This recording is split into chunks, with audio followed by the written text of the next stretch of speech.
So আজকে ভূমি একাদশী, so এই জন্য আমি সকাল সকাল ঘুম থেকে উঠে গেলাম। তারপর প্রতিদিনের মতো আমাকে যা করতে হয় আজকেও আমাকে তাই করতে হবে। তো ঘুম থেকে উঠে আমি আমার বিছানাটা এখন আটাতে হবে। আমি প্রতিদিন আমার নিজের কাজ আমি নিজেই করি। নিজের কাজ নিজে করতে আমার অনেক ভালো লাগে।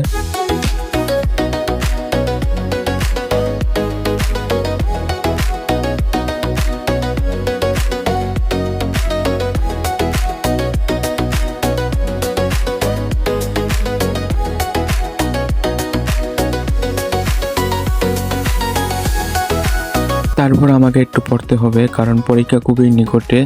সব পরীক্ষার 2 মাস আছে, এই জন্য আমি অনেক টেনশনে আছি।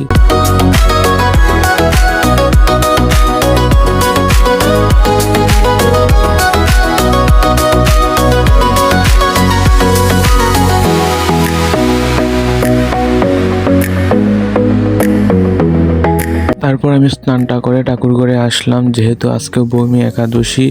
সো এই জন্য স্নানটা করে এখন আসলাম, এখন গীতা পাঠ করব। সো আমি আগে প্রতিদিনই গীতা পাঠ করতাম, কিন্তু এখন ব্যস্ততার কারণে পড়তে পারি না।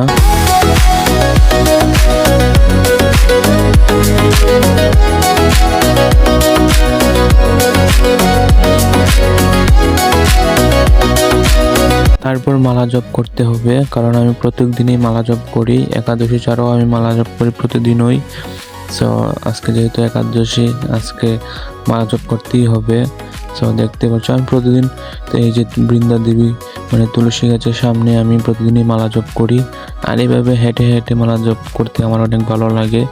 তাই প্রতিদিনই এভাবে মালা জপ করি বৃন্দা দেবীর সামনে এবং হেঁটে হেঁটে। সো এইভাবে মালা জপ করতে আমার অনেক ভালো লাগে।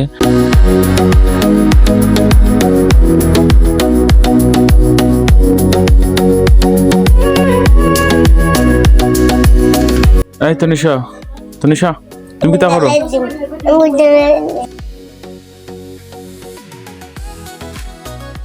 এদিকে দেখতে পাচ্ছ, দেখতে দেখতে সন্ধ্যা হয়ে গেছে, আর আমার পরিবারের সবাই একাদশী রেখেছে। তো আমরা সারাদিন উপাস ছিলাম নির্জলা।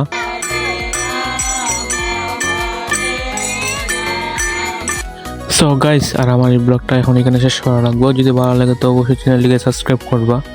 সো আজকের ব্লগটা এই অবধি থাক। আর আমি প্রচণ্ড টায়ার্ড আছি, আর এখন আমি ভিডিওটা এডিট করবো। সো কালকে আবার আপলোড করা লাগবো। সো এত সময় ভিডিওটা দেখার জন্য ধন্যবাদ।